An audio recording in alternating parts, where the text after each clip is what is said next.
Thought Fortunes episode number 8, The Business of Books. Welcome to another episode of the Thought Fortunes podcast. I am your host, D. Orlando Fortune. This is a show about business and authors. With the growing demand for information, entrepreneurs must learn how to turn their ideas into words on a page that bring in cash and share a unique message. This podcast brings you the strategies, tips, and bars to do just that and do it well using a book. All right, y'all, right now we're still doing our giveaway. You want to go ahead and get your copy of How to Write Your First Book in Less Than 4 Hours. You can get that for free during this giveaway. Go to dorlandofortune.com/WYFB giveaway. Go ahead and grab your copy of the book. If you've been thinking about writing a book, if you're in the process of writing a book and you're stuck, go ahead and grab that book. It's a short read, but it's full of exactly what you need using the signature book profit formula that I teach on. I write about it in that book and give you the strategy on how to go from writing from idea to complete, all in that book. Get your free copy at dorlandofortune.com/WYFB giveaway. All right, so today, man, this lady that I met in a Facebook group, we both were doing these trainings, these live stream trainings on how to write books and the business of writing books and the marketing and things of that nature, the mindset of writing books. We're doing these live streams on them. And I was like, man, I've got to find out more about her because I loved the way she presented. She seemed like a natural teacher and she really wanted to care. And that's the type of people that I kind of gravitate towards. So, of course, I read her first book and was like, okay, I'm interested because our stories are a little similar and you'll hear more about that in today's episode. But in this episode, I'm telling y'all, it's a little bit longer than normal, but it is worth it. I repeat, it is worth it. If you are listening to this right now and you're running, turn on your recorder so you can record notes as you're going. Yeah, if you're driving in your car, get ready to hit record and take some notes so that you can go back to your notes and implement some of these strategies for your book, or it's for you to use once you've published your book. Okay, there are so many bars dropped in this thing. I'm telling you, all throughout it. I'm actually kind of quiet because I was just taking notes like, yes, I can use that. Oh, that's good. Like all the way throughout this episode. Okay, a few things to listen for. She talks about how Desiree talks about how I took the thing I was ashamed of and shared it. What does that mean? What does it look like? She speaks about the person they see the most makes the most money. What does that mean? You definitely want to pay attention to that social media strategy. She offers this bit of advice. It's never too late to become what you could have been. What does that mean for you as you are beginning on your book journey? Finally, for those towards the end here, Desiree gives this nice monologue that you want to pay attention to. She even packs some more nuggets, some more bars inside of her monologue towards the end. As she says, if you can't find a job, create one. If you can't find help, be the help. If you don't have money, create it. Yeah, you don't want to miss this episode. Get ready for another great show. Oh my goodness, y'all. We have another episode here with another fantastic author, but also not only an author, a speaker, and also going and sharing as an entrepreneur. Man, we got a lot to talk about here. And I'm so interested in hearing more about our guest today. But before I get too excited beforehand, and you know, when you get too excited, your voice starts getting all high pitched. I don't need to get there quite yet. So let's get right into her bio, and then there's Desiree Lee. We're going to get into her bio, and I'm so excited about today, man. I read her book very short read, read it very quickly, and immediately said, I have to get her on the show, and she immediately says yes. I don't know why, but I appreciate her for saying yes. She's on here, and you guys are going to have a great time today. So, Miss Desiree Lee, let's go ahead and get your bio. So you can say hi. Let people know you're here. Hey. Well, Hey. I just want to say thank you so Mhm. much for having me on. I mean, this opportunity is beyond me being grateful and honored to be able to talk to your audience too as well. And I'm excited to share my knowledge and expertise with each and every one of them. So thank you so much. Absolutely. Absolutely. All right. So, Miss Lee, a California native, has a huge impact on every individual and with every audience, delivering dynamic, high energy message wrapped in a package unlike any we've seen before. Traveling nationwide, Miss Lee presents powerful messages to impact audiences who feel that they are facing limiting options. I know that feeling. In recent years, Desiree Lee has been seen sharing the stage with honorable. My screen came up. 1 second there. There we go. Miss Lee has a powerful message to impact audiences who feel they are facing limiting options. In recent years, Desiree Lee has been sharing the stage with Honorable Judge Greg Mathis and has been featured as the keynote speaker at the National Coalition of 100 Black Women, the Chattanooga chapter, right here, not too far from hometown here, and Judge Penny Brown Reynolds' Sister Talk Conference, to just to name a few. Miss Lee has also had the opportunity to share her story with Ambassadors Andrew Young, featured panelist at the 2014 A3C Festival, and has made many prison prevention presentations to middle and high school students nationwide with the Georgia United States Attorney's Office in an effort to combat youth incarceration. Very key. Recently nominated for the Powerful Life Award, I Am Awards, and Black Women Are Inspirational Award. Absolutely love that. Give a hand clap right now. In recognition of her dedication to a service and personal empowerment. As award-winning 5-time published author, online publishing consultant, international speaker, and founder of the Authors and Business Company, Desiree teaches author entrepreneurs worldwide to get it done, monetize themselves, and build their brand so that they can ultimately transform their stories into a successful business. Desiree knows the challenges of being an author entrepreneur. After 3 years of side hustling with her own online business, her best-selling book, The Desiree Lee Story, sold over 20,000 units within the first year's release. Having the courage to share her story made room for her to grow financially, and now she shows others how to do the same, and she's on the show to do it with us. Thought Fortune's podcast. We are about to get into some good stuff here today. So excited. My little screen over here keeps acting silly, and it's okay. We're going to improvise. It's not going to stop. Either way, so we're going to start off with an easy pitch here, just like a lob, okay? What are you reading now? Oh, wow. I'm really happy that you asked me that question. And I am currently reading The E-Myth by Michael Gerber. I think it's an excellent read because as entrepreneurs, we start off doing a lot of things ourselves.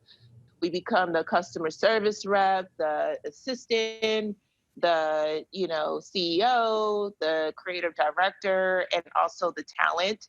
And in this book, it really is eye-opening, and it breaks it down to alleviate some of those things. And then following that book, you definitely want to read The 4-Hour Work Week, which teaches us how to relinquish some of our power, because as an entrepreneur, because you have done so many things yourself, it's kind of like your baby. And when you hire a graphic designer and it may not come out the way that you plan it to be, you kind of want to micromanage. And so with the 4-Hour Work Week, it kind of helps you to get out of that type of habitual regiment that you have as an entrepreneur and really become a business owner and know the difference between an entrepreneur and a business owner, meaning that entrepreneur works solo, a solopreneur, a sole proprietor, and a business owner actually has employees. So I think there'll be 2 great books for your audience to really dive into if they really want to scale their business, especially as an author. Absolutely. I absolutely get that. We still have the misconception of the authors going off into the woods somewhere in a secluded, secluded area to write, which is like traditionally where we heard about the great authors back in the yesteryear. However, in today's time, when we're having to deal with self-publishing, especially self-publishing, we don't have these big corporations that are going to, or the big five, I should say, that are going to have the whole of everything housed in one area. Here's your graphics artist. Here's the person going to be editing. Here's this person over here. You just send it in, your manuscript, they take care of the rest. We have to go find it ourselves and truly act as business owners. So I think those are great tips there getting started. And one thing I just want to throw out there, I want to hear your feedback on this. I was listening to a podcast the last couple of days, and the marketer was talking about there being three types of people in the business, or as an employee or as a business owner, just how you work. Just the three types of workers. He said I have in my head DMV, doers, movers, and viewers. Okay, that's how I remembered it. I like it. So the meaning that there's a doer level, someone that's just like very specialist, like the graphic artist that we just described there. I mentioned there. They're just really good at what they need to get done. They just like working hard and they just go at it, right? Then we have that next level or a different level, which is the mover or manager. So they're the people who take the vision and they make sure all the doers are in there doing the right things at the right time and coordinating projects and coordinating people. Then at the next step is a different strategy. Our individual is the viewer or the visionary. So this is the person that's like, I'm not real good at managing people. I'm not really a doer. Unless I need to, I have the big vision and I want to continue strategizing where this company is going or where we're going, right? The same thing happens, dynamic happens in families and so forth. So what would you think, as I'm just asking now, as an entrepreneur, you would probably take on all of those roles, right? Yes. You start off as that doer, or a technician, as Michael Gerber talks about in the E-Myth, and we still have this vision of what it is we're trying to do. So I want to ask, as you got into continuing to grow your business and needing to bring in different people for different roles in your company, how did you move through those roles as being a doer, like you said, a hustler from the beginning, but also being that viewer, the big vision? How did you transition into that role of learning to be more of that manager role and managing people, and have you brought in someone to start doing more of that for you in your business? Right. So with those different types of individuals of hiring someone, first, I don't discount those who may be doing all of this stuff. Right.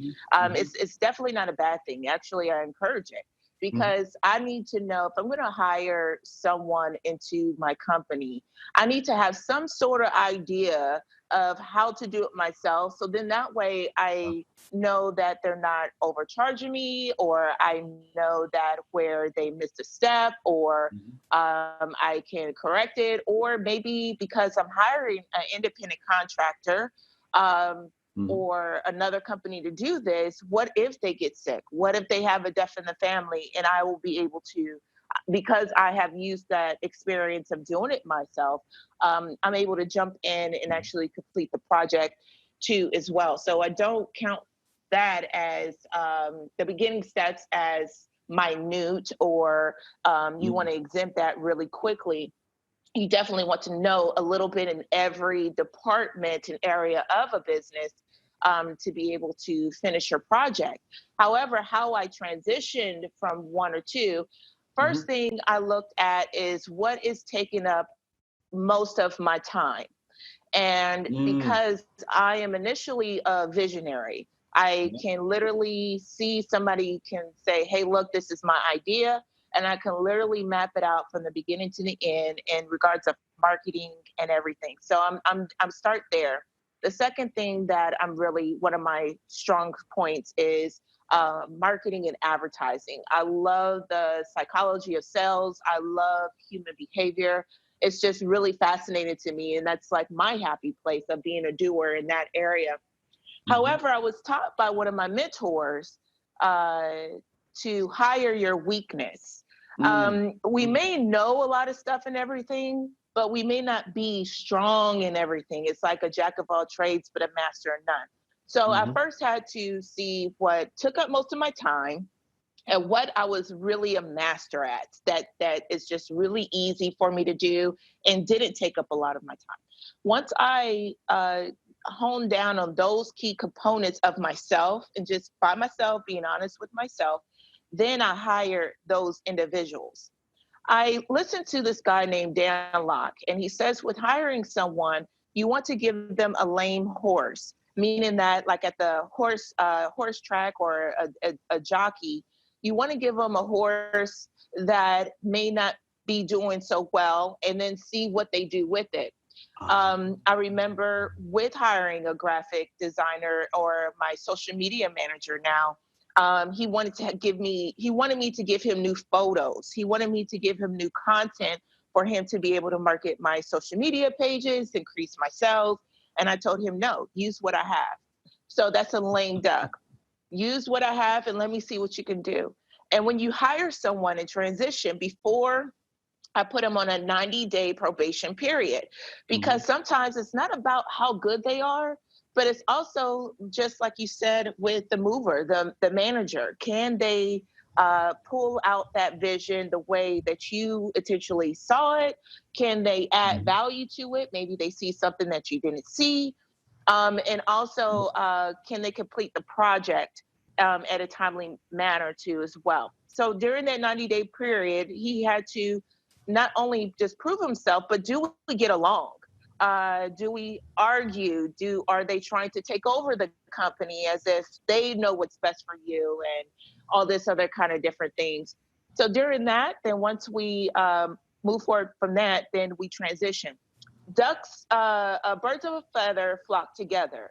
So Mm-hmm. people who have good work ethic usually know other friends who have good work ethic, but maybe in different industries.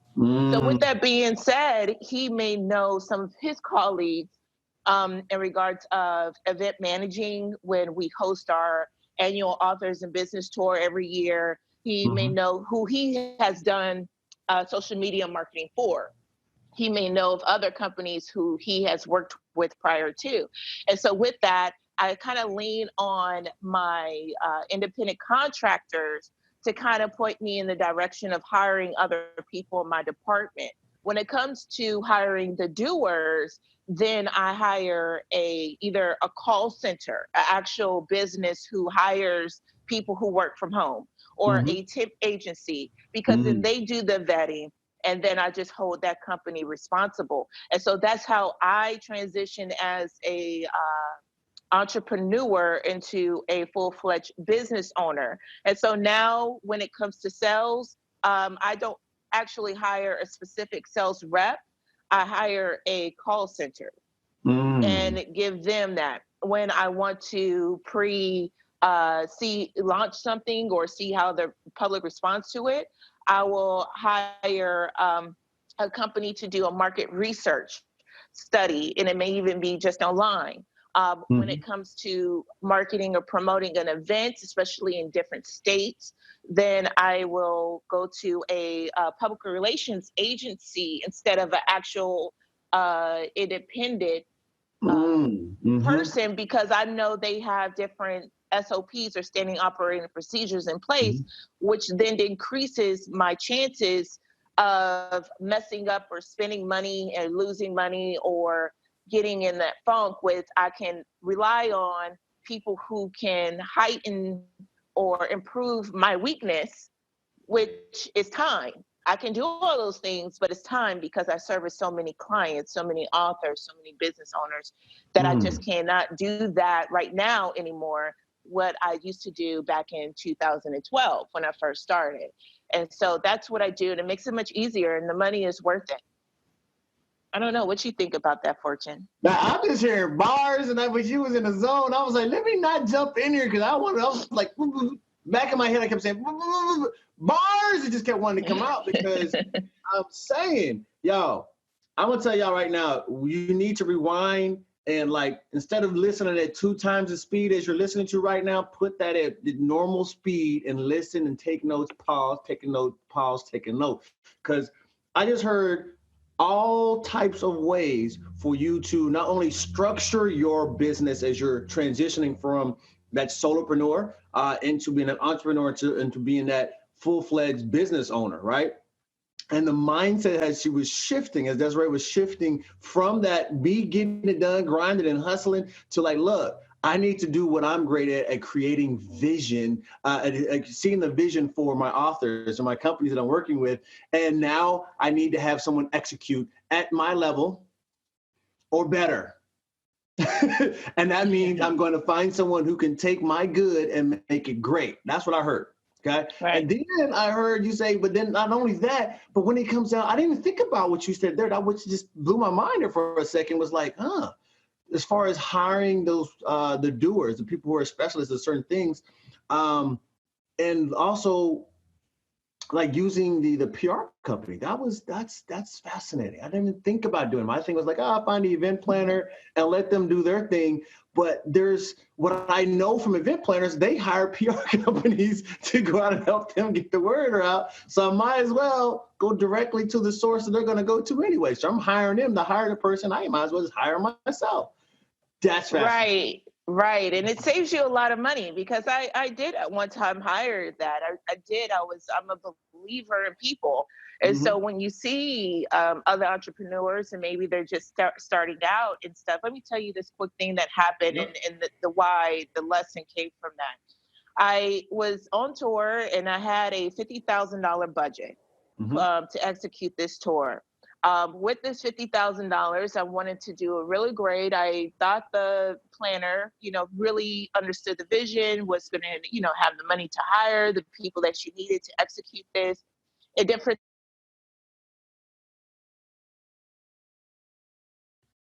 me save money to maximize this big budget. Mm-hmm. And so therefore they were helping me spend the money and the end result wasn't like it was fulfilled or the people that were there and a lot of things fell through the crack. And I felt really bummed out. I didn't blame the event,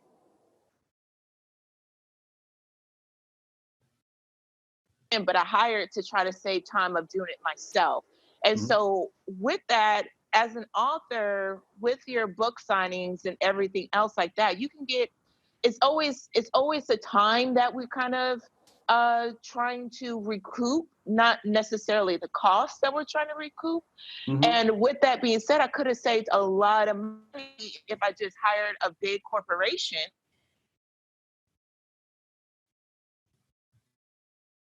They'll be responsible. They already have the employees in place. The person that's starting off, they're trying to find those employees, and sometimes they get burned. So I don't hold her too much accountable for that, but Mm-hmm. I understand of starting off with being a business owner of hiring people. And Mm-hmm. so you don't want to recreate the wheel. No. You don't want to really recreate the big idea. Mm-hmm. You waste a lot of money like that and trial and error. And there's nothing wrong with learning from that, but why waste it if you don't have to, correct? And so, you just kind of want to hire the big corporation. They're out there. They're out there that can execute it. They're bound by the, Better Business Bureau Mm-hmm. and the law too as well because they're such a big corporation. But it saves a lot of money. You'll be able to scale fast, and so you'll get back into doing what you love. And what I love to do is helping authors not just share their stories, not just but to turn it into a full-fledged business to Yes. where they are now creating income from maybe that thing they were ashamed about, maybe that thing Mm-hmm. that hurt them the most, Mm-hmm. and make everything that they went through, that painful experience, make it count. Yeah. Love it. Love it. Now let's talk about. I love what you're saying here, and I want to talk to you about how you got to there. So let's go. Let's go back a little bit. Let's talk about going through the stories of how you got to where you are. But before we get there, 'cause you started touching on it just now about you wanting to help authors not only to really get published but also to build a business. So in that vein, tell us what your business is. You break it down a little more for us, and then go into why you do what you do. Okay, awesome. So My company name is Authors and Business Co. in conjunction with Dealey Inspires LLC. And with Authors in Business, the name came from because publishing is not just enough. It's not enough. A lot of self-published authors are finding that out quickly, that it takes more than just putting your book on Amazon or Barnes and Nobles and other distribution areas. However, our tagline is this is a place, a safe place where authors and business connect, where Hmm. there's a group of authors where we work together and we move as one. The truth is that we can get there further together faster than you can ever do by yourself without the apprehensions of feeling like this author is going to compete with you or this person is going to take your money or your idea or write the same book that you have written. Hmm. However, it came from when I first published my book, The Desiree Lee Story, and I was asking other authors, being fairly new into this industry, asking other authors for help and direction, their pointers, and they were just really just disregarding of trying, they just wanted to keep all these secrets to themselves. And Mm. so I said to my mother one time, I said, this is very unfortunate because it's not like I've never seen a reader just read one book in their life.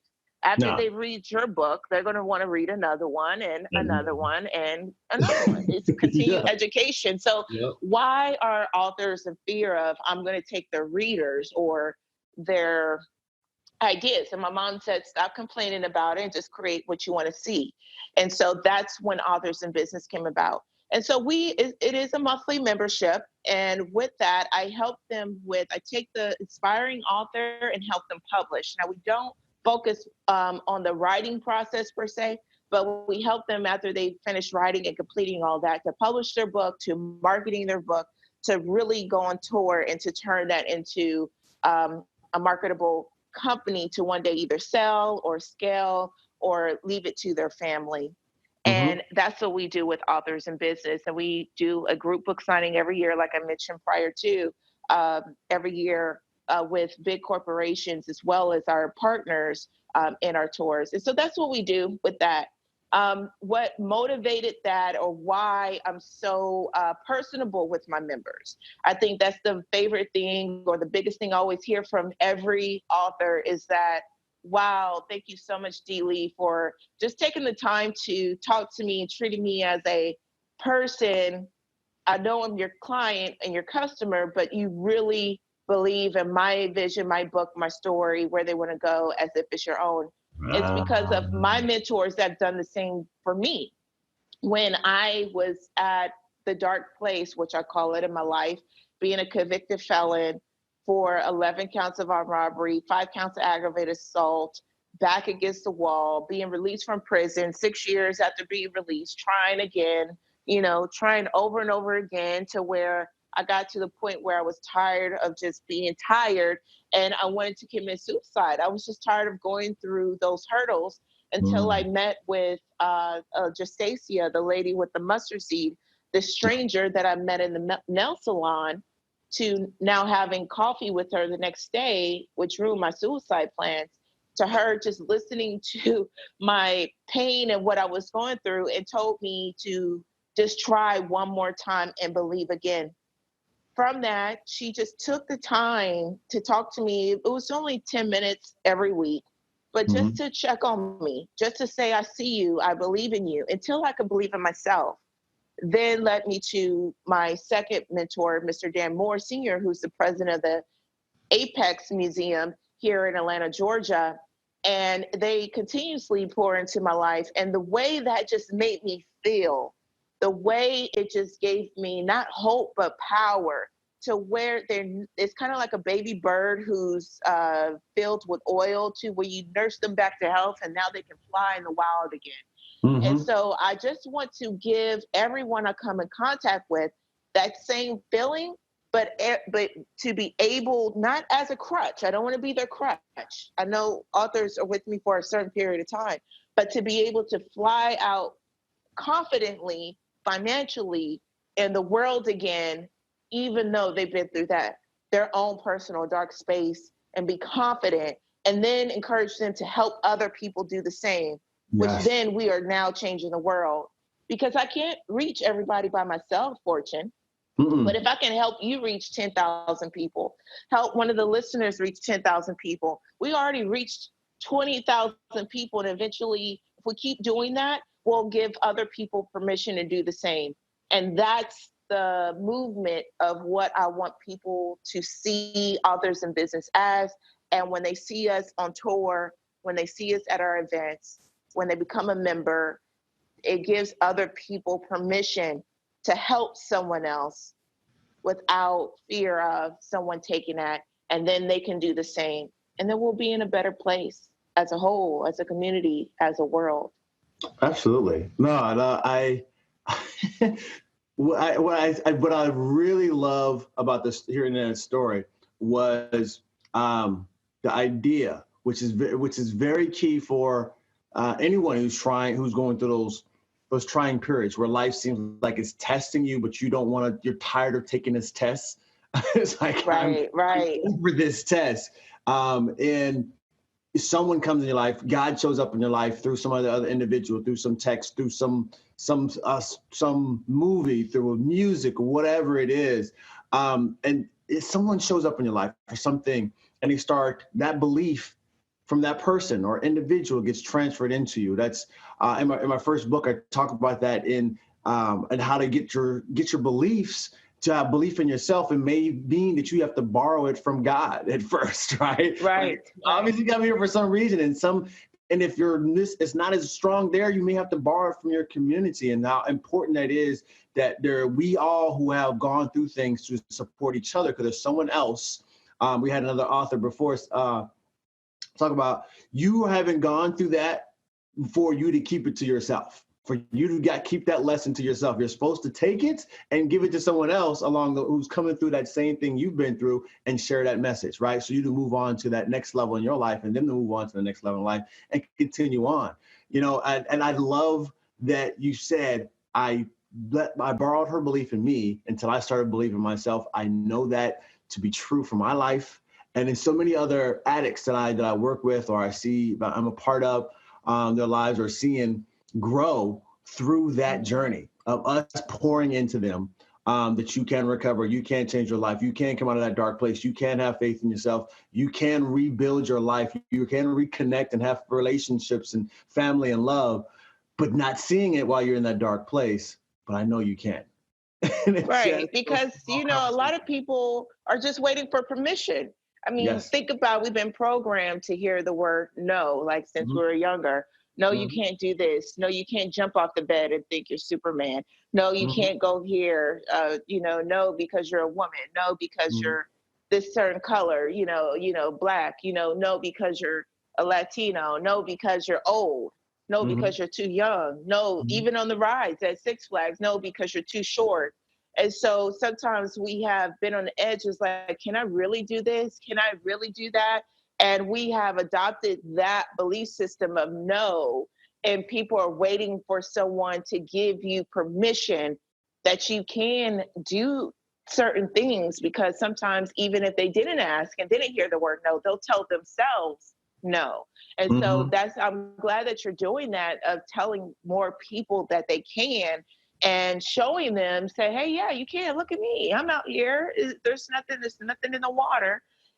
Just try it. And it's a beautiful thing to see people light up once they have taken full authority, the permission to move forward in their life, but at the same place, no longer speak from the place of pain, but now they're speaking from a place of power. And it's beautiful. I thought it was really great. Excellent. I love that. Yeah. So I'm going to speak to my listeners right now, or to those family members who are hearing our voices here. You're listening to two convicted felons who have completely changed their life around. And not only have we changed our life around by leaning on the community and support around us and people pouring into us, but because we have come through these things and seeing the changes in our life because of consistence and persistence and going after a calling and going after that next level, that vision that God has placed into our lives, that we are now turning around and trying to help the next person. So if you have someone or if it's you that is looking for that light, that's looking for that opportunity, that's looking for some hope, you're hearing two people right here today talk about that. And I want to go dive deeper into more of Desiree's story so you can hear more of hers, because you definitely can go read about mine. Today is about just Desiree. And let's get into seeing more about it. So thank you again for sharing that. So moving forward into the book, your first books there, I know you have five. You have five published books.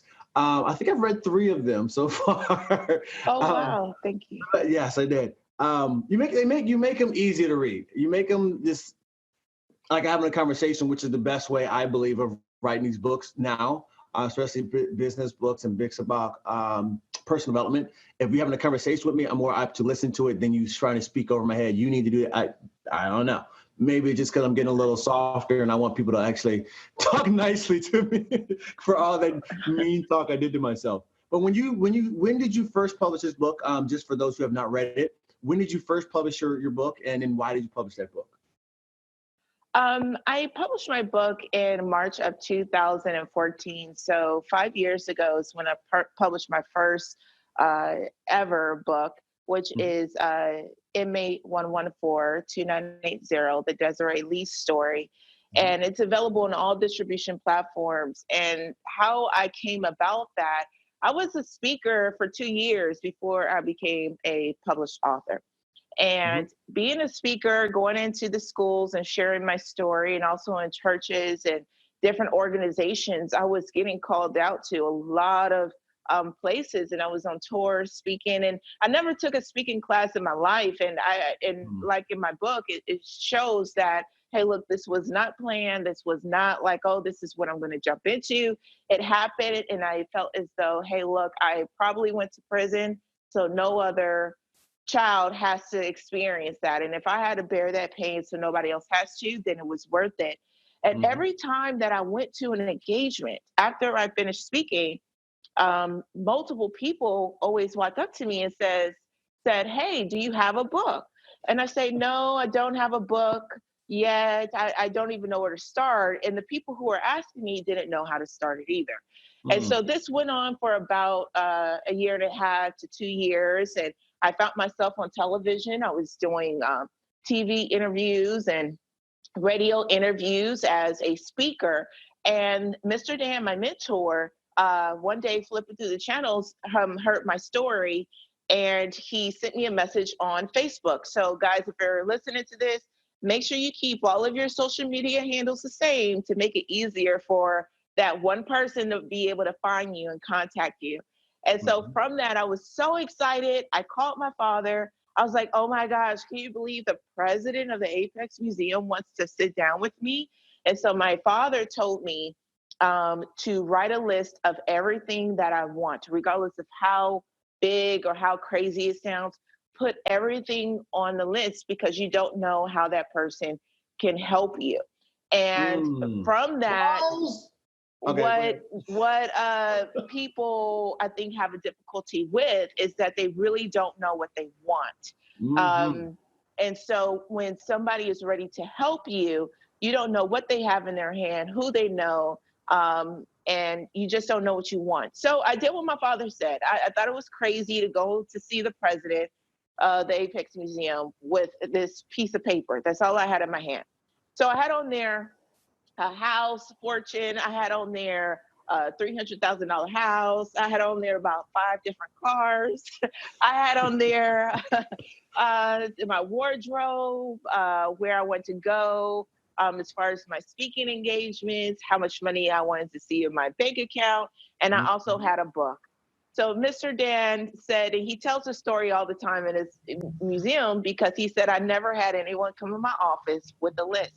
And so he asked me, he said, I saw your story, heard your story on TV, and I think it's great. And I just, God just told me to help this girl. And he said, what can I help you with? What is it that you need?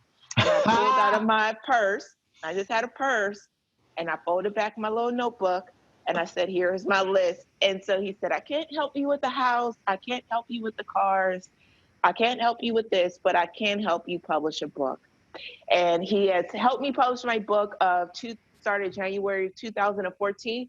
And I've written, edit, formatted, did the own cover design, and also had a book signing, sold out of my first book signing in 3 months. So from January 2014 to March, that's when I sold, had published my first book. And from then, just really maximize on marketing and advertising and just getting really creative with getting this book in as many hands. And I think with authors, we focus on selling the book to make money, which that's what you definitely need. I'm not saying that. But if we shift that a bit and say, how can I get this book in as many hands as possible? Then you'll be more profitable. When you put people over profits, you become more profitable. And because one person may buy 25 books and so forth, but that goes into a whole nother thing. You didn't ask me about that, but that's when I started writing my book and how I came about it, and then writing more books and publishing them in different languages too as well. So it's really awesome. Yes. And I know I mentioned in the beginning, which ended up selling 20,000 books. Now that's just amazing in and of itself. That's rare air, period, for published authors, for anyone, let alone, but for published authors, oh my goodness, 20,000 books, that's amazing. I do like, I had to throw in that bar in there because you said writing down that list. I was like, oh my God, nobody knows what they want. How many times I asked someone, they're like, well, how did you publish this? Or how did you start business? Or how did you change? And I'm like, well, I knew what I wanted. And it was just like super simple. Like, if you don't know what you want, you're not going to have any reason to continue doing anything different. If you just say, you guys want to change, I want something new. Well, what is that? And they can't tell me. And then I give them an assignment, which you took the advice on. Maybe it's because your father told you to, I don't know. Or maybe you were just ready to listen, being obedient and humble enough to listen. Even despite that you said, I don't know why I wanted it, it seemed kind of out there to do it. But I asked them to write a list. Just make a list. And I was like, you don't have to show it to me or anybody else, but write a list. And I try to get them to do 100, but I know most people aren't going to do it. I asked for 100, and their eyes bug out of the head, like 100 things. Like, you have way more than 100 wants. You just haven't taken the time to write them down. But I like say, at least give me 20.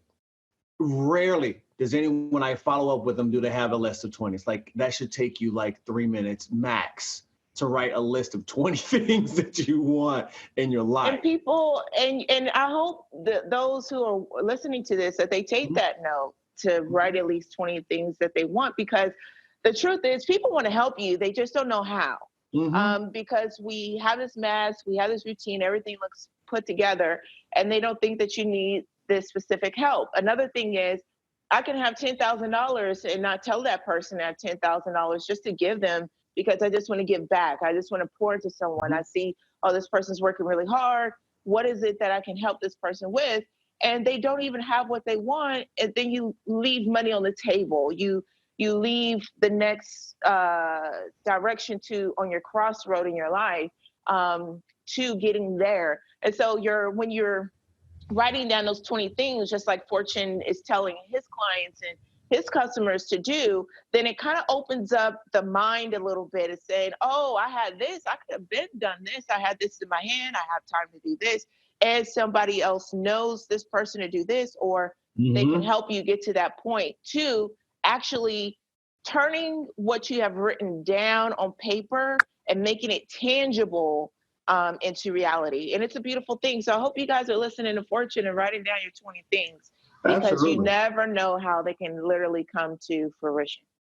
And that's another one of those things. Thank you that we as in America, to take note of some of those Eastern philosophies or Eastern culture, where they have they have a list, they keep it with them of what their goals are for the company, for their life. And that is part of the networking, is knowing exactly what it is. You should have your list, or 100-year goals and what you want to do.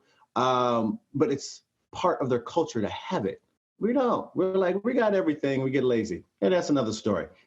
But you started touching on it, and I was like, you said you didn't ask me that question, but now I'm going to ask you the question. To tell us a little bit about what your business was like before your book, because you're already speaking, you said like 2 years or so, and you immediately started. Once you started the book, again, y'all, there was another thing to notice there. She decided she was going to write the book, and she not only did she write, publish, do everything she needed to do with the book, but start going on our book signings and so forth within 90 days. Quickly, that's 3 months. Get it done, right? Right.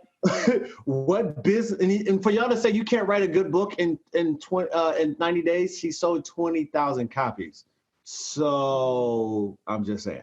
What was business like before the book, and what happened to your business after the book? A little before and after. Well, before I started speaking, and I just want people to know that, I used to be a graphic designer. Those 6 years where I was finding myself in a dark place going over, and I used to sell clothes to boutiques and different things like that, and create stuff and things. I was making money, but they weren't, scaling. It wasn't really making income as a convicted felon. And so that's when I said, man, I give up on this. I've been trying.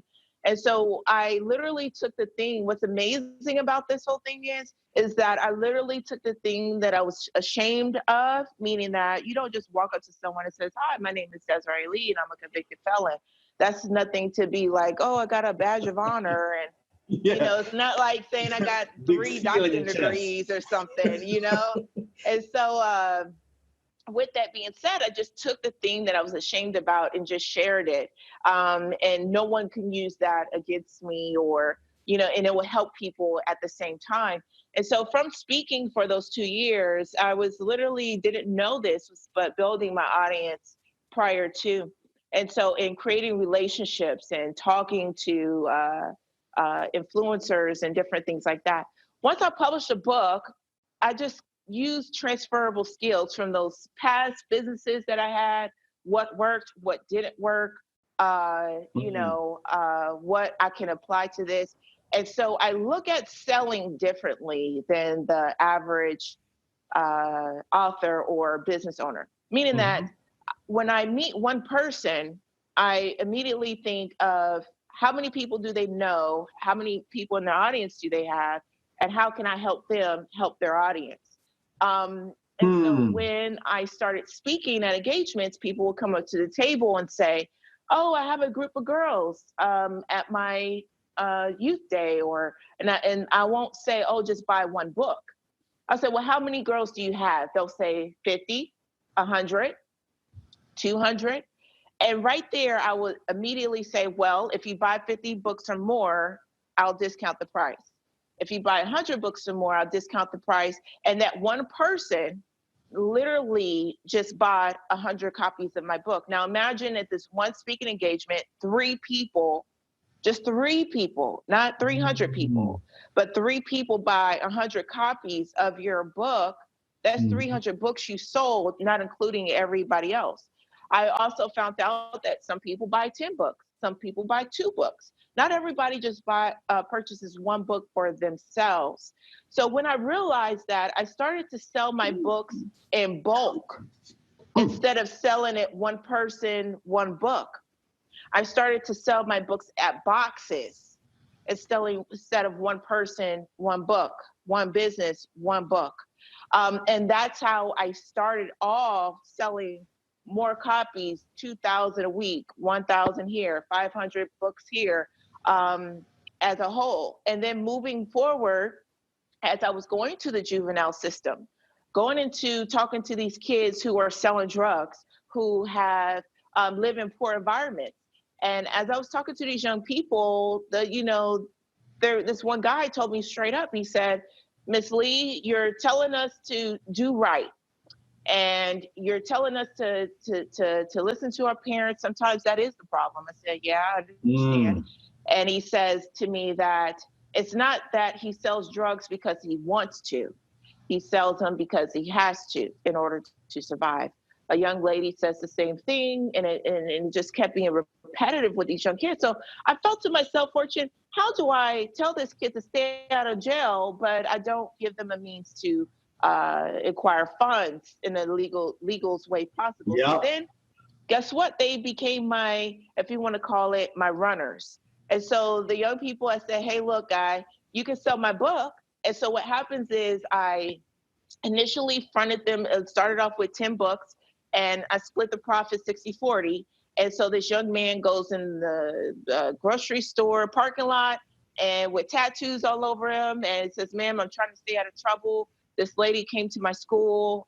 I need, I'm trying to make some money and we're selling this book. It's a great book. And so now they're saying, speaking from experience, I heard a story. This is a great book. You want this book? And that instead of selling chocolate in the parking lot, Yes, that's what I was selling my thinking. book. Mhm. Right. And so now I had all these students here in the state of Georgia selling my books to their churches, to their schools, to the students, and splitting the profit. And that's how I sold over 20,000 copies of my book. And it's not difficult at all when you break down the numbers, meaning that it will take literally 4 months to sell 20,000 copies of your book. That means you have to sell 5,000 books a week.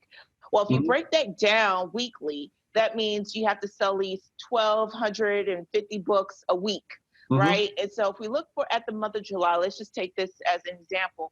And so then when you break that down to 2,500 books a week, then you divide that by 5 days, right? And so when you divide that by 5 days, I think that's roughly what, 30 something books, 450 books a day, right?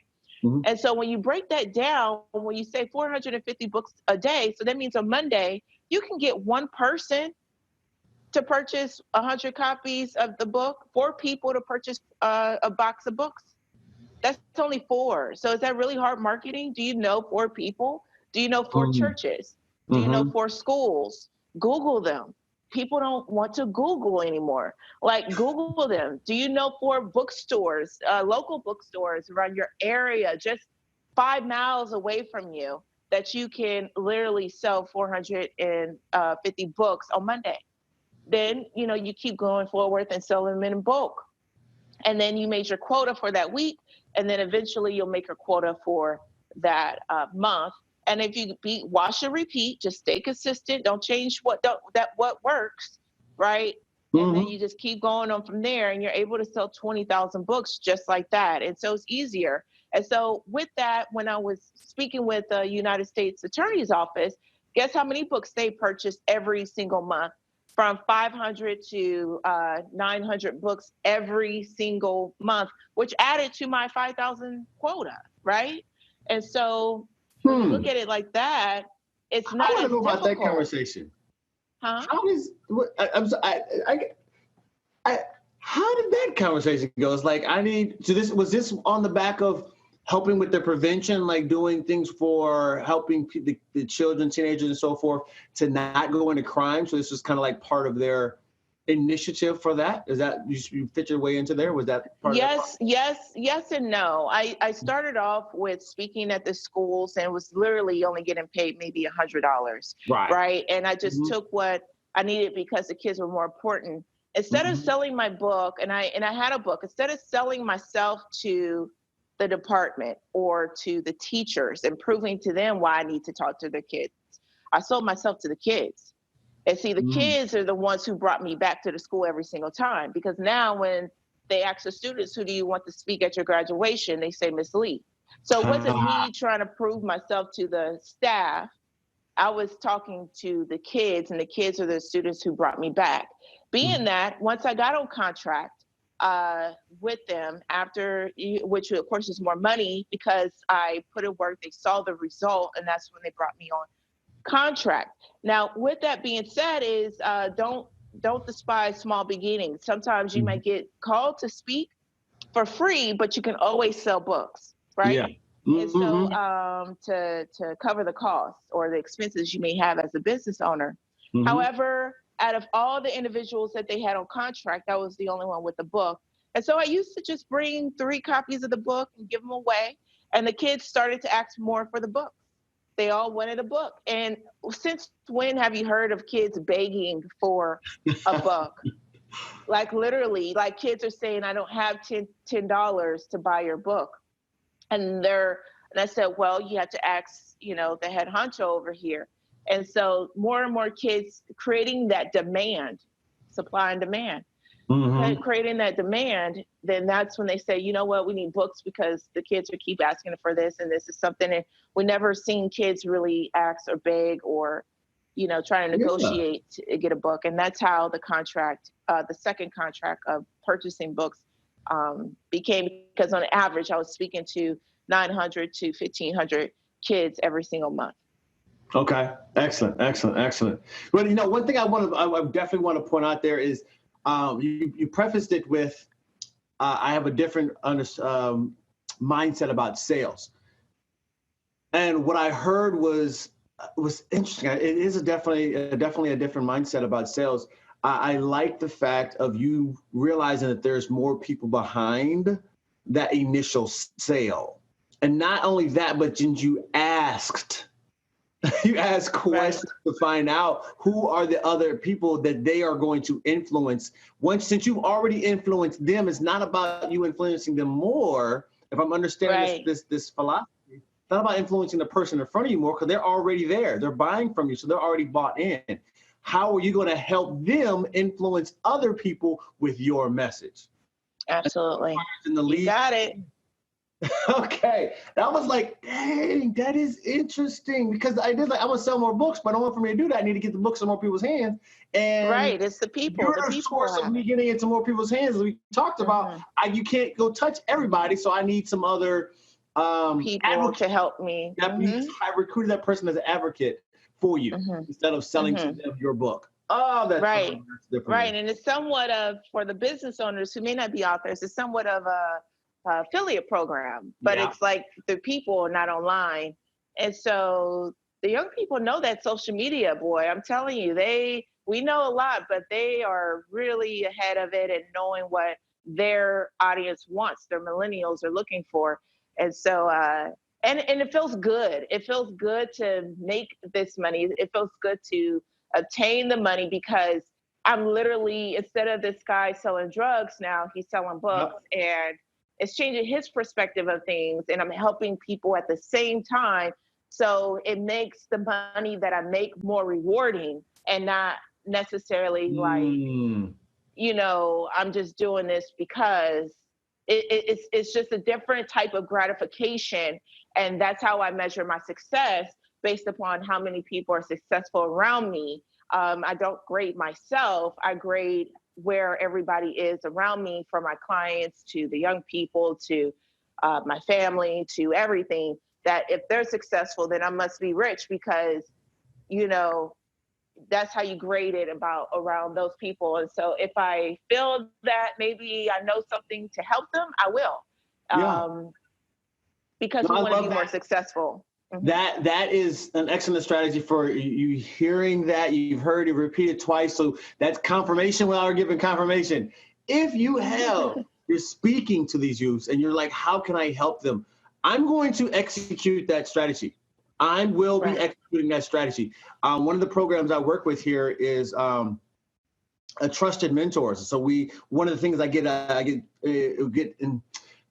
paired up with someone who's either just got out of re-entry, or someone that maybe came off the streets. And one of those things is like, they're kind of, what am I going to do? No one's going to hire me. And I remember being there in a position. I was blessed to have a family that could help me in that situation until I started getting back on my feet.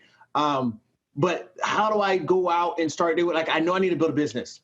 And then he's like, well, how do I build this business? And it's like, if there's the money coming in fast, it's not going to come in fast, usually, or it may come in spurts. But they always go back to what they used to do and get quick money. But I see this as another way, like taking that same, like you said, transferable skill. You obviously hustle, you know how to talk, you're not afraid to go and approaching people, say, buy my stuff. So let's give you something that's more positive to sell, and use that same skill in the process. Love that. I will execute that, and I hope the audience here, part of my TF Nation out here, my No Doubt Nation, will take that into mind. And you are speaking to these youths. Give them opportunity to sell your books and get your message out there, and get them some money in their pocket, and help your and what we talked about, an enlightened millionaire, what I learned in 2006 about being an enlightened millionaire. Your business and its profit has already have inside of it a way to give back. Enlightened millionaire. Yes. Love that. All right, so let's go on to the some strategies, some ideas that you pulled from your writing, because obviously you've learned a lot through the writing process. So it's kind of a healing thing for you also. But I want to know, what did you learn during your writing process outside of just like business skills or whatnot? What did you learn from the writing process? Like more productivity, more personal development. What did you learn from the writing process? The first thing I learned is that I didn't realize how much what I've experienced and what I've been through, and I didn't realize how much so many things that I never dealt with. So sometimes it Mm, felt like picking up scabs. It felt like, I was reliving it all over again, and things that it start coming up from my subconscious and bringing things back to my remembrance. hmm. And then I also learned that, wow, I'm really stronger than I perceived myself to be, or I thought I was. Love That, that. wow, I went through all of that and I'm here writing this book, I went through all of that and I'm here. And then the Hmm. third thing that I realized is how far I have came. Sometimes when you are walking your walk and you're going from one trial to another and overcoming them, you're knocking these soldiers down in your life and overcoming them, and you're still here. We don't Yeah. take time to celebrate our victories. Yes. Every war or battle, they have a celebration, they have a big feast, Hmm. they acknowledge it. They point out who was great, what you can work on, and we tend to pick out our flaws more than what we have done great. And so I realized how far I've came and said, wow, I didn't know I did all of these things already. Wow, this is amazing. And so from that, I was able to see how strong I was and how much I've already accomplished. Because as an entrepreneur or even a person, you feel like you still haven't done enough. As a parent, you feel like you have to be a better parent. I tell my daughter all the time, I say, as much as you want to be a good kid and make me proud, I said parents really want to make their children proud of them too as well. And so we Hmm. think we have to do more, and our kids are like, mommy, daddy, you're just enough. Like you're great. Hmm. There's nothing extra. And so that's what I found out about myself. It's like, wow, what I didn't deal with and now was dealing with through the writing process. Also, how strong I really was from overcoming such difficulties and traumatic experiences. And then to, wow, I overcame all these things, to really see how far I've already came in such a short period amount of time as I was writing that book, to say, if I can do that, imagine what I can do if I really put these things at the top of my priority list of where my future can be. And I could really rewrite it.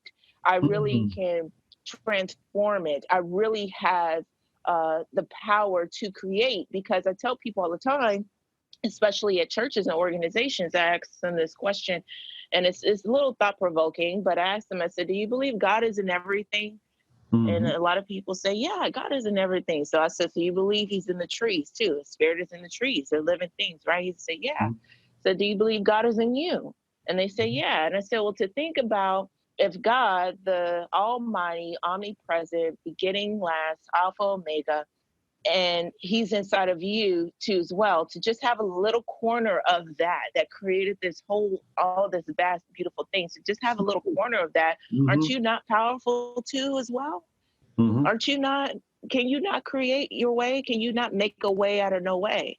And so I'm not saying Hmm. that we are God, but we are of God. It's like my daughter. She is not the mom, but she's of me. And she'll walk into a place of Hmm. authority because she'll feel she doesn't have my bank account or access to it. However, she will walk and brag with her friends as if she is rich because I'm her mother.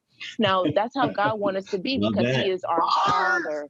And so when you think of it as that, you'll be like, you know what? I will not be defeated. You start saying the scriptures in a different tone and start speaking from a place of power instead of a place of pain. Hmm. And that's what I have Hmm. learned from my book, that if I can just imagine it, then I could create it.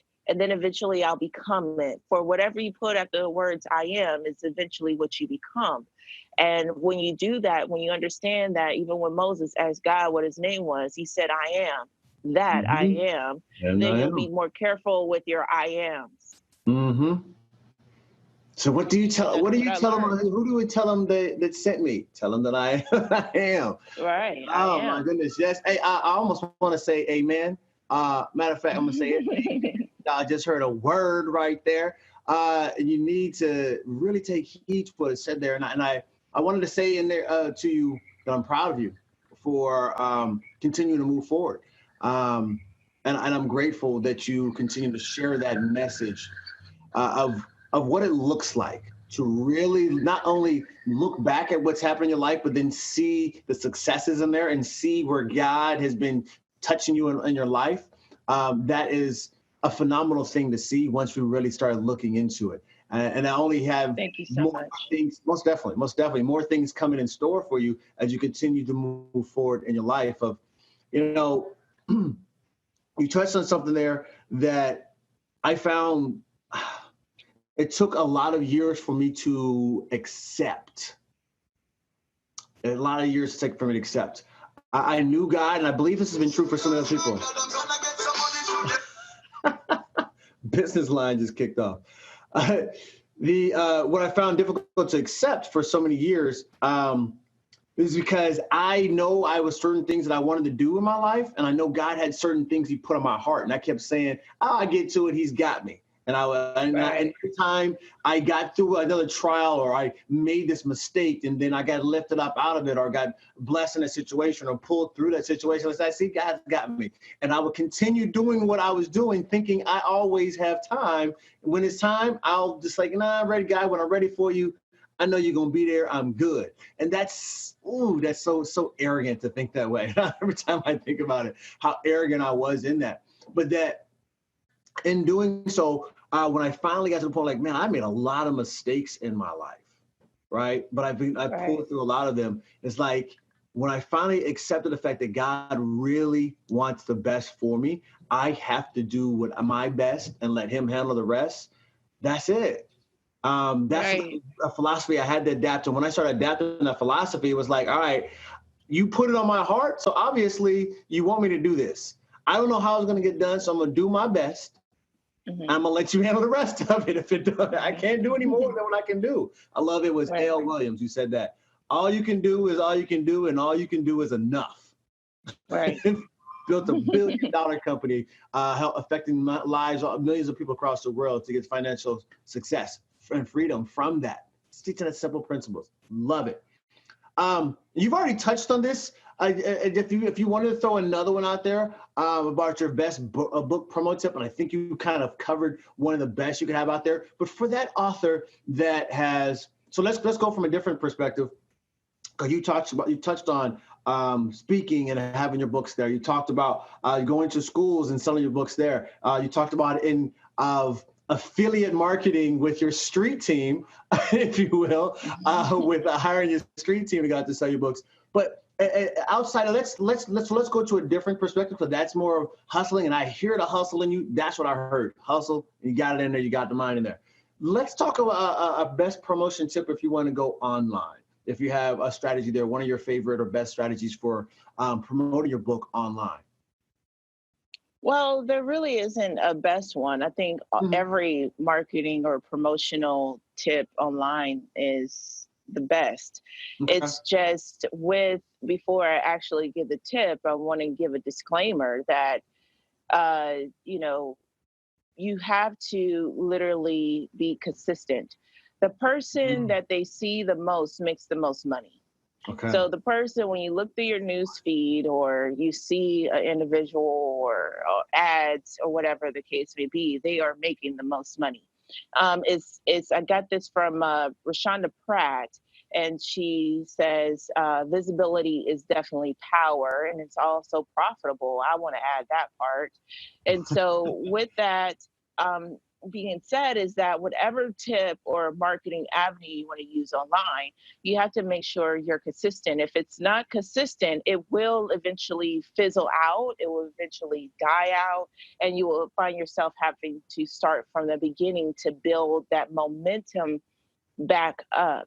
So the truth is that you will not sell books online if people do not know you have a book to sell. And Mm. sometimes we rely most on our family and friends. It's a statistic that self-published author sells at least anywhere between 100 to 300 books within the first month that it's being released, because it's mainly their family and friends who are purchasing them. So Mm-hmm. online, your goal as a marketing person, before we get to the tip, is you want to ask yourself, how can I meet more strangers? Strangers make you rich, not Mm-hmm. your friends and family. Strangers will buy from, they don't know where it's made of. They may not have heard of you prior to before. And so, one of the marketing tips that you can do is, when finding more strangers, is getting those friends and family, those people who have purchased it, to introduce you to more strangers. Well, how do they introduce you Ooh. to more strangers? By sharing, by liking, by putting you in more places. So maybe your friends and family might be saying to yourself in the back of your head, well, my friends and family, they're not supportive like that. They do Mm-hmm. things for self gratification. Well, that's all human beings. A lot of people think we have all came into this narcissistic behavior when it's about me, I, ego. So as a marketer, if you understand that about a person, who has shared your stuff, that they really only share what they are a part of. So what you have to do online is, how do you, the stranger that you just met, how can you not feed into their ego per se, but how can you make your book about them, to just unconsciously they just support you anyhow. And so with Mm. that method is celebrating and just saying thank you for supporting me. So online, what I do for my birthday every single year, online, is I ask for book sponsors. It's not always about the sell. I want to give away my books, right? And Mm-hmm. so instead of a person giving me money per se for my birthday or giving me a present, I ask them to sponsor about 10 books, a book at $10 a pop, so I can give them away to kids for prison prevention, because these kids don't have money Mm. to buy books. And so Yep. what happens is, I raise, my goal every year is 500 books to be able to just give away to these kids, or a person who's just released from prison. And with that, they want to help. And so after they donate, see, you don't stop at the donation. But after they donate, I just make a little flyer, have my graphics designer create a template, and put their picture on there and say, thank you, Fortune, for donating 3 books. So Fortune takes the flyer and says, wow, this is awesome. I'm going to tell everybody that I donated. Narcissistic behavior marketing, right? That Yeah. I Yeah. donated 3 books. Absolutely. And so then Fortune tells everybody, like, I'm so happy I was able to give back. I believe in D. Lee, and now you're promoting it. I believe in D. Lee. This book is going to help so many kids. I wish I can do more than 3 books, but I did 3 books. Well, now his colleague wants to outshine him and says, well, Mm-hmm. Fortune donated 3. I'm going to donate 30. And so now, and then I say, thank you, Jeffrey, for donating 30 books. Watch and repeat. And then from that, from Jeffrey posting that, and said, well, I saw my friend Fortune only donated 3, but I donated 30 books, but sponsored 30 books. Yeah. And Sponsored. I'm happy to do that, and just watch and repeat. And what it is making my donation a part of that person's life, to want to unconsciously want to promote it and share it, because that's what marketing is. So if you guys have an event, put someone else's face on it. It doesn't have to always be your face, your book cover of getting Mm-hmm. someone else to share, because they're less likely to do that. But if you put your mom on there, your cousin on there, your friend on there, and all that other kind of stuff on this flyer or on this post or this tweet, whatever the case may be, they're more likely to retweet it, reshare it, and promote it out, which then leads into meeting more strangers, because now Absolutely. you introduced me to Jeffrey, who I did not know, and who is a stranger who just supported with 30 books, who I do not Mhm. know, who is now telling more strangers about this book and what he has done, which I'm always grateful for. But that's a way of marketing, of still reaching and meeting more strangers. You guys can always do this in Facebook groups. Don't go into Facebook groups always promoting.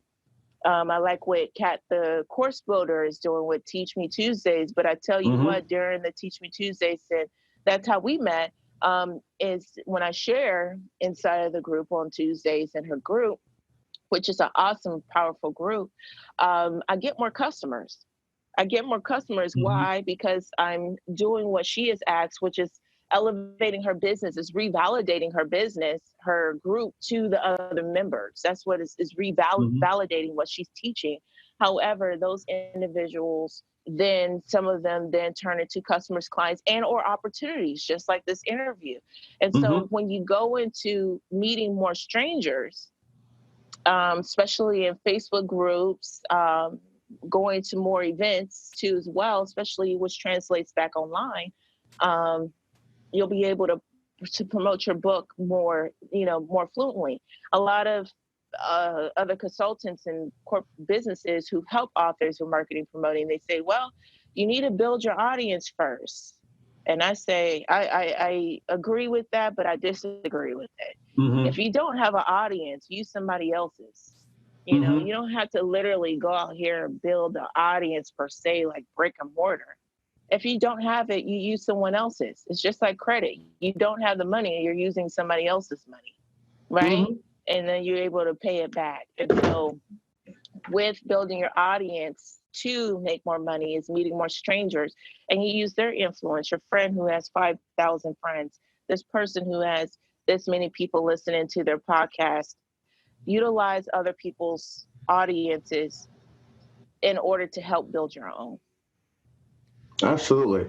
Yeah, and I want to. That is phenomenal. I love it. So people who are, Facebook, they always they on your birthday they say, hey, you want to do this fundraiser. Well, now you have your own fundraiser. You don't have to use Right. Facebook fundraiser. You raise your own fundraiser. Bring awareness to the cause that you are trying to do. That problem that you're trying to solve in the world, for at least your segment of the world that you can influence. Use that as your own cause, your own fundraiser. I love that idea there. And the idea that kept coming to me is like, OPP, you're down with OPP, and that's what's kept thinking to myself. Are you down with other people's people, right? Like other Mhm. people's platforms, right? That's what kept Right. coming to my head because, like, oh, there it is, right there. But the one thing I want to caution in there, and maybe you want to speak to it there also. Is that when you're going to borrow or to expand someone else's platform in efforts to expand your own platform, remember that you're not necessarily using someone else's for your own credibility. What I mean by that is to feel like that you're not as worthy or as expert, have as much expert status, or have as much wisdom or advice to share because you're having to go to someone else's platform to borrow the audience as you grow your own. To not lose that belief in yourself, and you do that. I just feel like there's sometimes when I've talked to other people, they're like, yeah, but they don't know me. I don't know if they'll like or think like what I do or whatnot. And I don't want anyone to fear hearing this strategy, because it's definitely a great strategy to borrow someone else's platform. To think that you are less than just because you haven't built the audience yet. This is a strategy. No, yeah, you're absolutely right. You're so correct, and I'm glad that you pointed that out, because it's not that. It's like, Mhm. nobody started from the top. Okay, we Mhm. all opened up an account and had no friends. Okay, Mhm. even Facebook had to help us with suggesting friends and people to become Yeah. friends with. But with utilizing someone else's audiences, and borrowing their audience, it's just exposure. That's why Mhm. you are borrowing their audience, because you need to meet more strangers. So this person knows strangers. You need that person to help introduce you to their strangers. You just don't go to a house party and you might know the host, you might know the person who is throwing the party, but you may are starting to get that person is introducing you to maybe their friend or their coworker, and so which then you Mm-hmm. don't know how they can help you, and they may be willing to help you too as well. And so yes, you're absolutely right. It's not to say that that person is incompetent, but the question was Mm-hmm. asked on how to market. And so if you're marketing to the Mm-hmm. same people, I think that's where people are missing too, is that they keep Mm-hmm. marketing, they saying, I am posting, I am sharing, I am doing this. And they keep marketing to the same people. No, you don't need that. You need strangers too as well. You just need to, it's 7 billion people in the world. And you cannot be delusional to think that you have reached everyone, and you keep Right. sharing the same story over and over again until you have reached those individuals, because there's a lot of people who have not heard it, do not know who you are, into that. And so it's just like going on an interview with Fox 5 News. These individuals may not be online, but they may be online, or sharing a video too as well. um, Mm-hmm.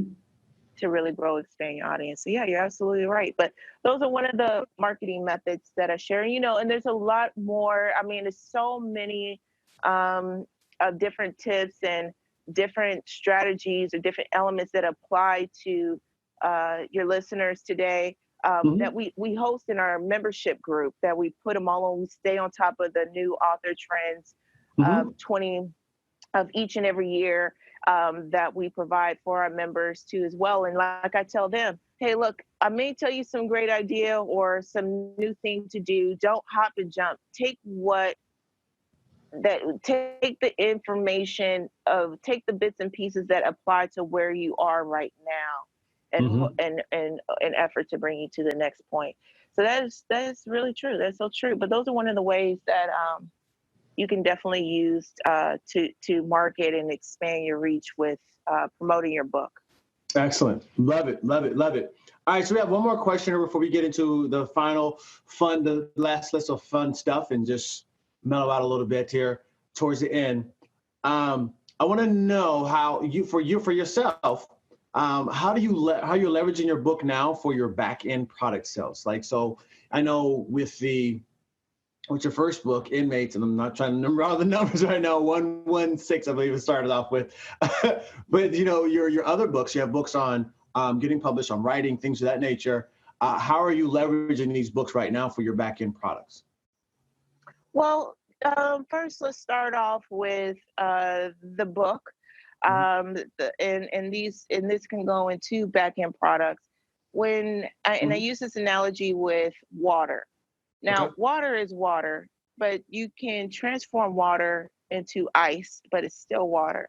You Mhm. can make it, Yep. put some crystal light and make it color water now. You can make it Mhm. alkaline water. You can steam it, and it's all still water. So with your book, you want to first, before you have back end products, how can you transform this one book, right, into so many different formats?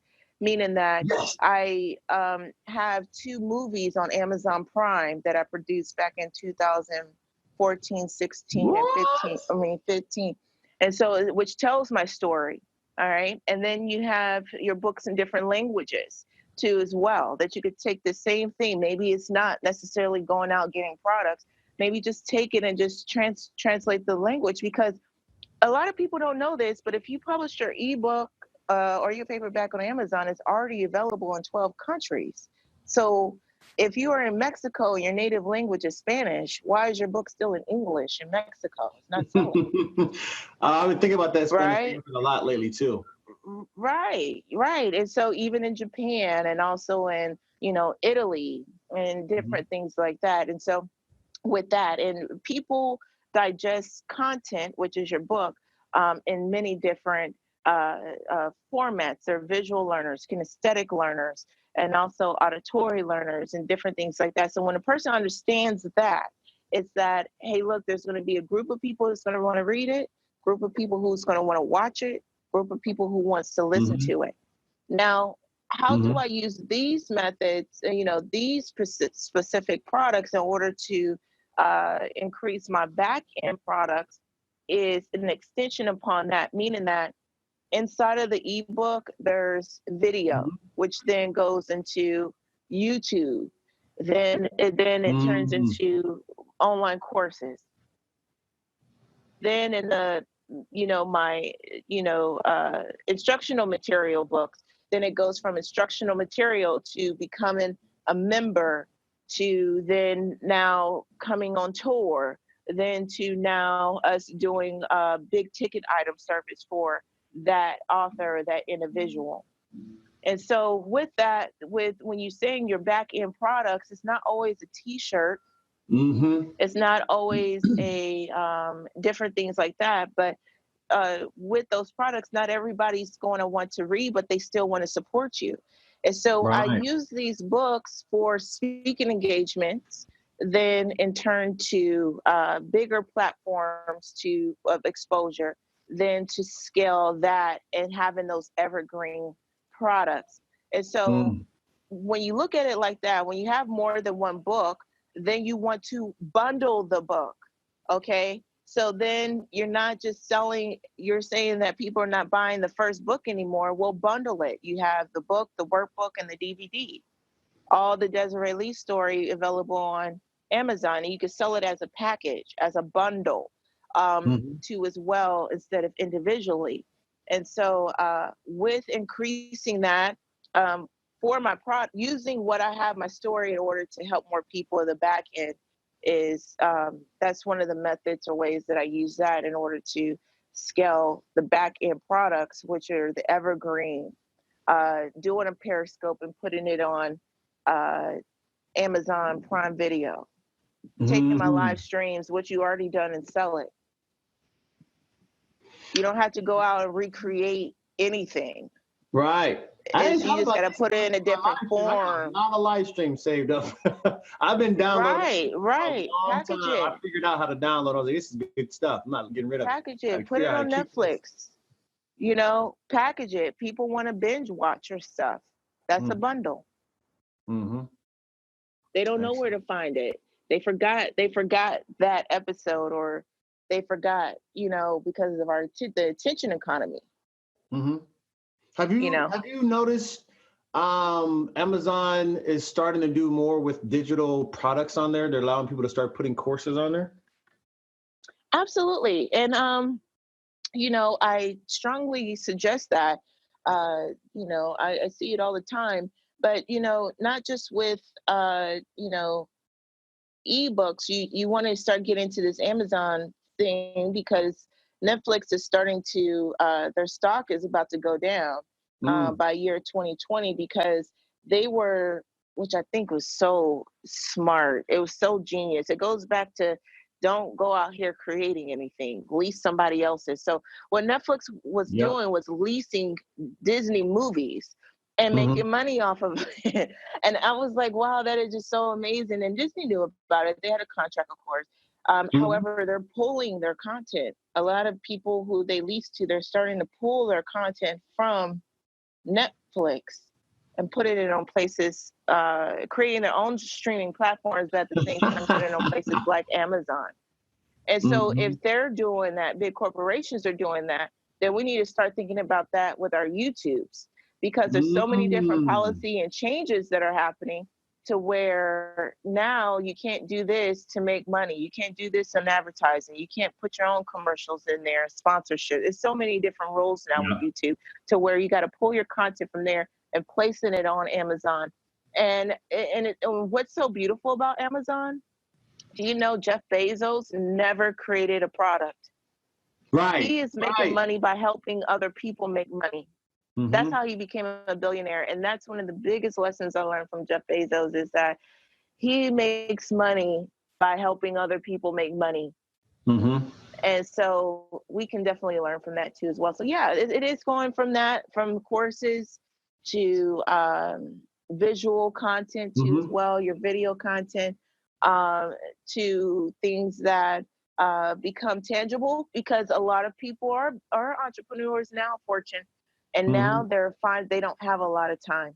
So they Right. rather digest it audibly or visually, and we have to get into that market game before it switches on us. Absolutely. Love that. Love that. All right. All So right. this has been so informative. I'm definitely going to be going back.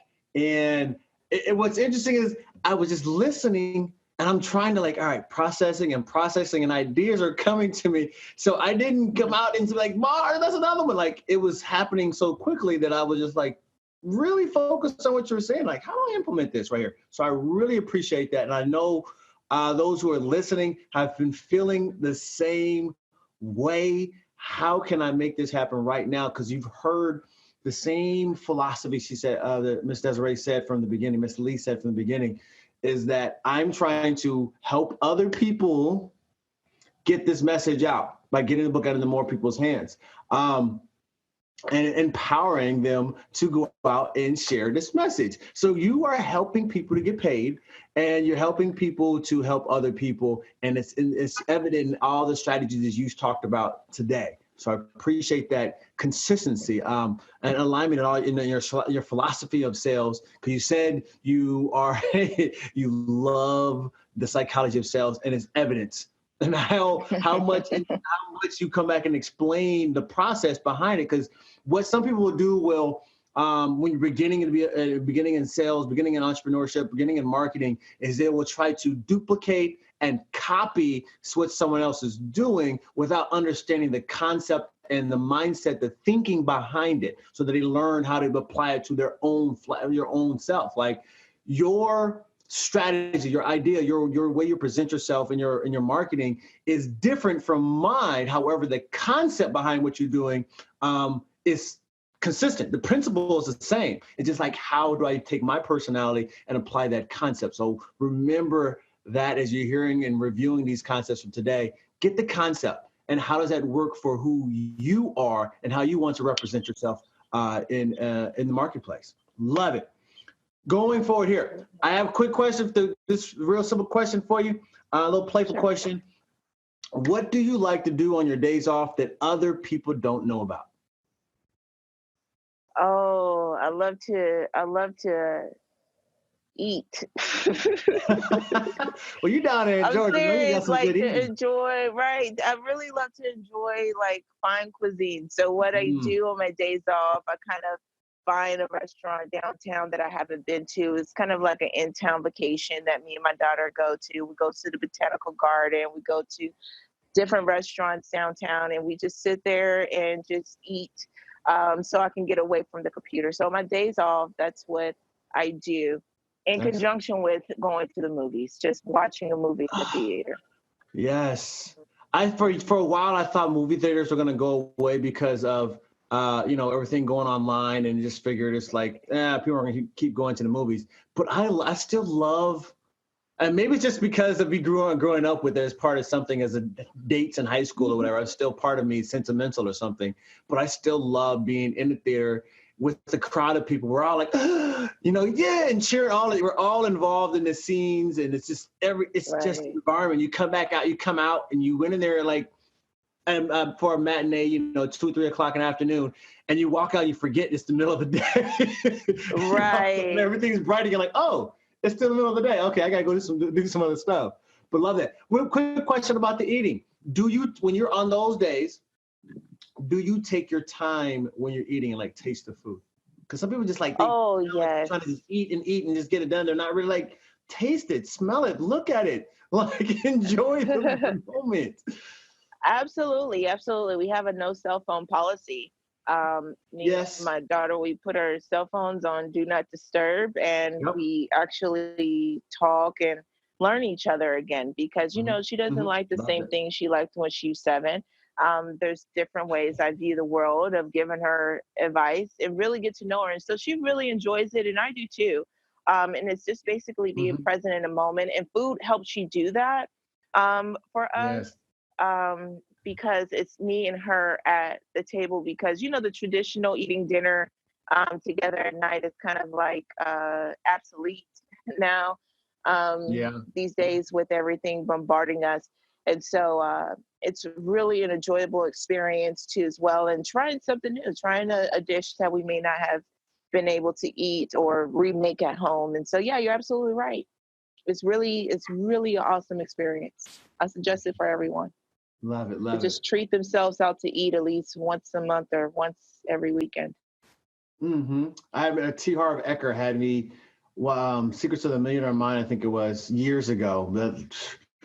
I don't remember, like 2007, 2008 when I read it. And he had us have these different envelopes of money that when we got our checks, we put these money in different envelopes that are specific for different parts of our life, education fund, investing, things of that nature. And one of them was like, just kind of like that envelope, you're supposed to spend it on whatever you want in the restaurant and not look at the right side of the menu. So you don't see the prices. You just choose whatever you want and you spend that money in that envelope. And that's a great feeling. But like, I'm eating whatever I want because I want it today, and that's it. Right. No worries, because you planned it out ahead of time. So, and that's like once a week or once a month or every other month that you get enough money to go do something like that. Love it.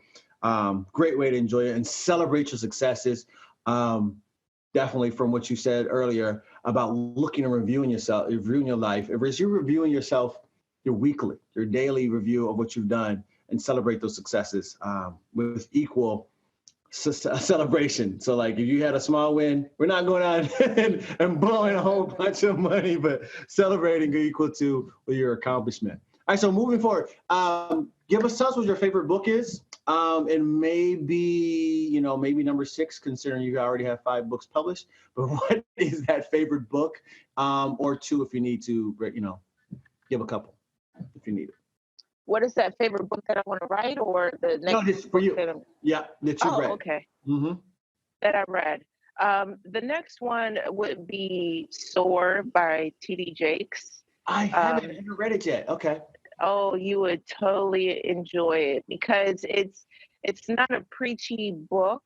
And that's what I enjoy by T.D. Jakes' new versions of his books. He does, of course, apply, the scripture and different biblical principles, but it's more on the entrepreneur, and Crushing is a really great read too, as well, as far as a business owner starting something and you're starting to feel the pressure, maybe this may not work out, and so forth and so forth. And then my next book that I want to share with you guys is The Millionaire Messenger by Brandon Burchard? Brandon Burchard. I always get it mixed up. I was about to call him Richard Burchard, but yeah, Brandon Burchard. But The Millionaire Messenger, because there he really, it's like, to me, that book is like the interlude to the 12-week year with time. And so he breaks it down about meeting people, about strangers, to create that, and like what we were talking about, how to take something and transform that one thing instead of creating a whole bunch of new things. And then with the last book that I recommend is The 12-Week Year, which breaks down basically the year into 4 quarters, into 12 weeks a year, and to focus on one thing at a time. So the way I'm able to grow exponentially, that's one thing a lot of people say about our company, and for our authors, they're like, man, since you've been a member of AIB Nation, you have gotten so far in such a short period amount of time. And that's because we implement the 12-week year with our clients, meaning that, hey, look, this first quarter, you only focus on publishing this book, releasing this book.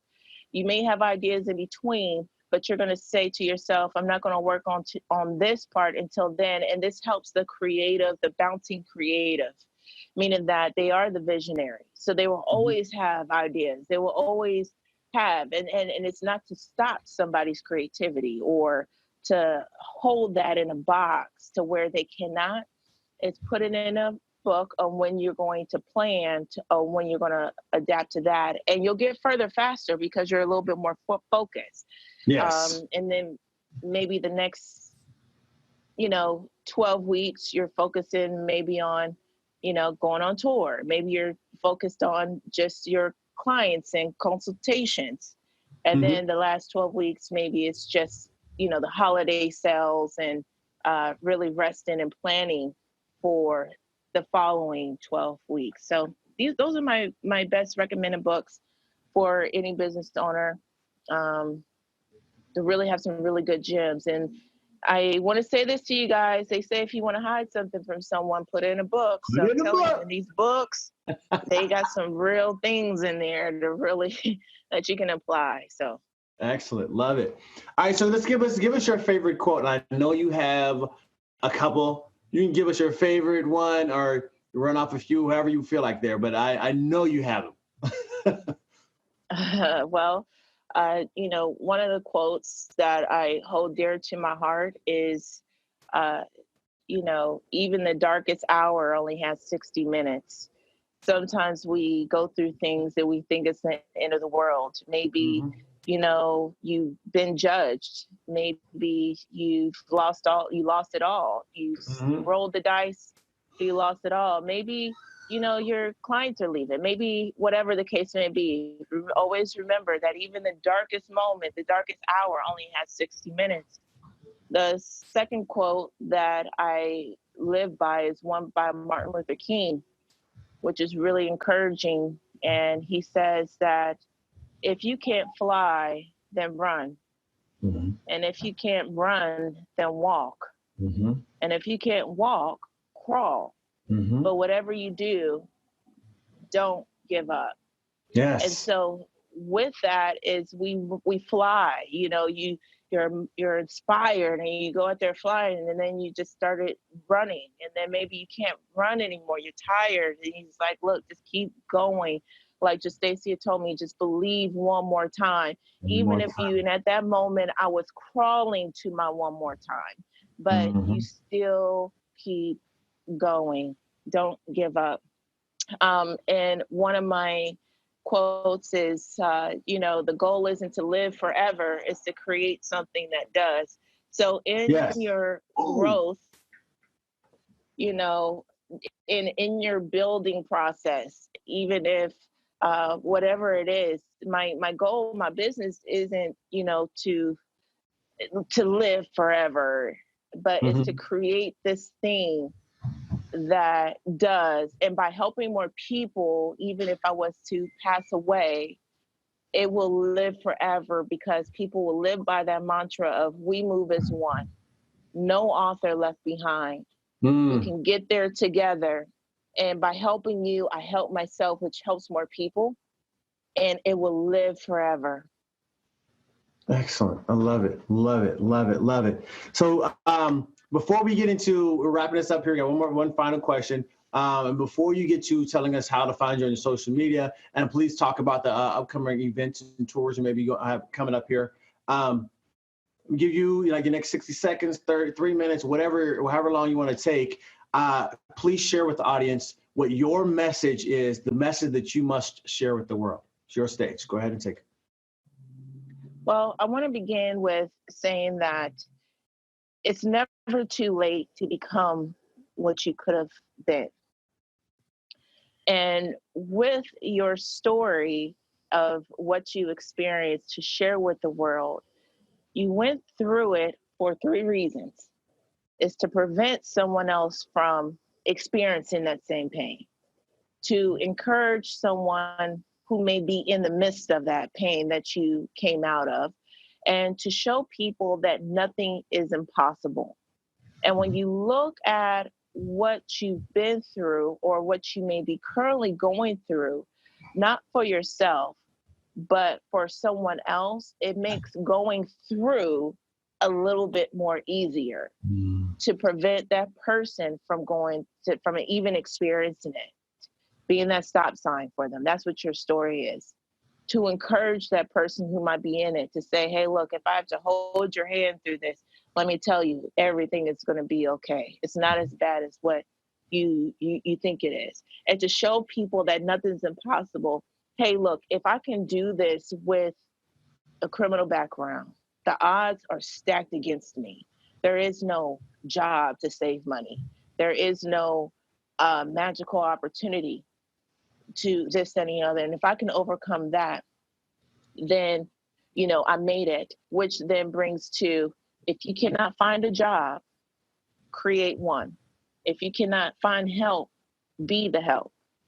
If you can't, if you don't have money, create money. And you can do that by what you have in your hand. Okay. Use what's in your hand in order to share your story with other people and just be that beacon of light. It's no longer teaching someone, it's no longer giving instruction as the form of teaching. Now, we at Author of Business, we teach by doing.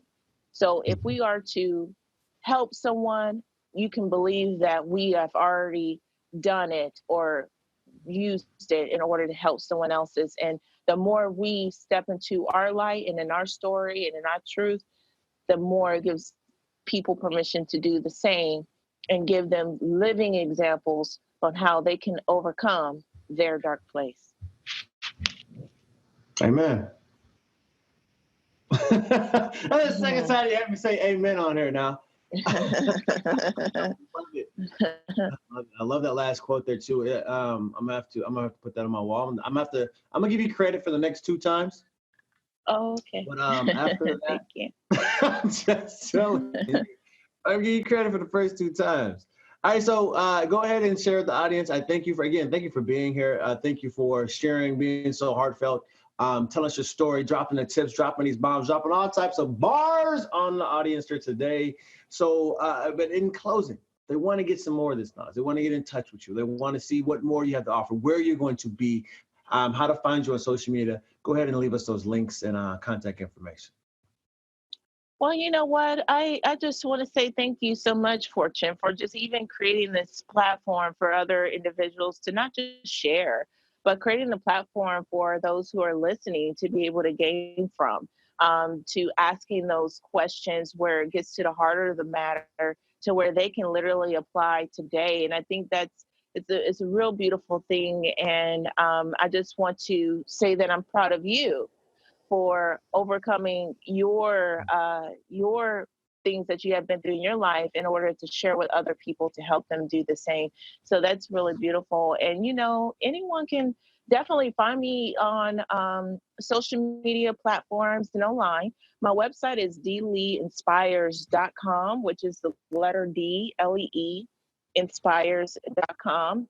And they can find our upcoming events, resources too as well, and how to become a member of AIB Nation, where we host a lot of the content that is not available to the public within our membership group. So we strongly encourage you guys to be members. And we specifically created a 7-day free trial for your listeners. So if they're interested in becoming a member, and they can definitely try it out to see if they really enjoy it too as well on our website.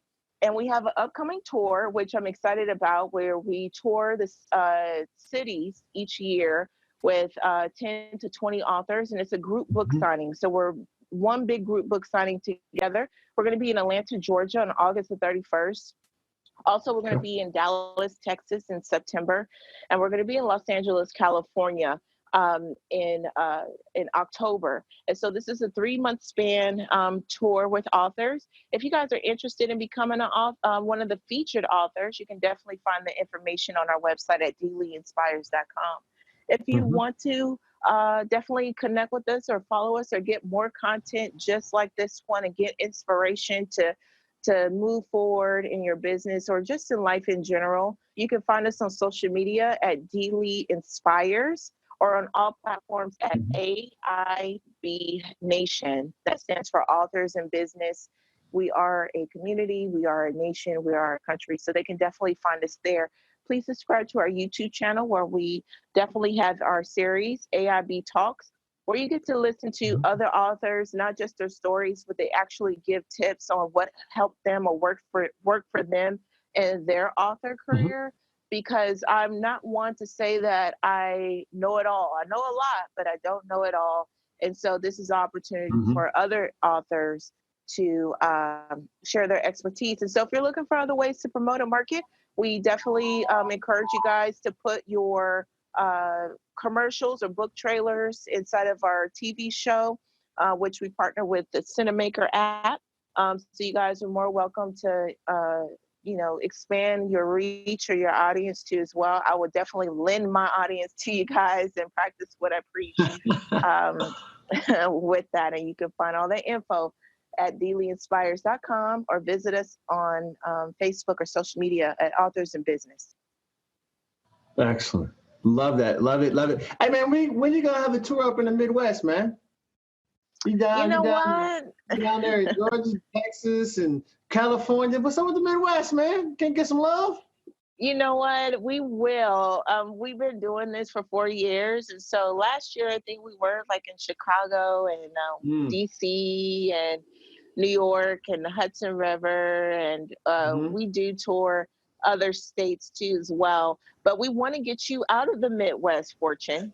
We definitely want to get you out of there because your audience are in other states too as well. So it would be really cool to have you join us on tour, and we Touche. put them on we put the authors on billboards too as well, and let's expand the radius here.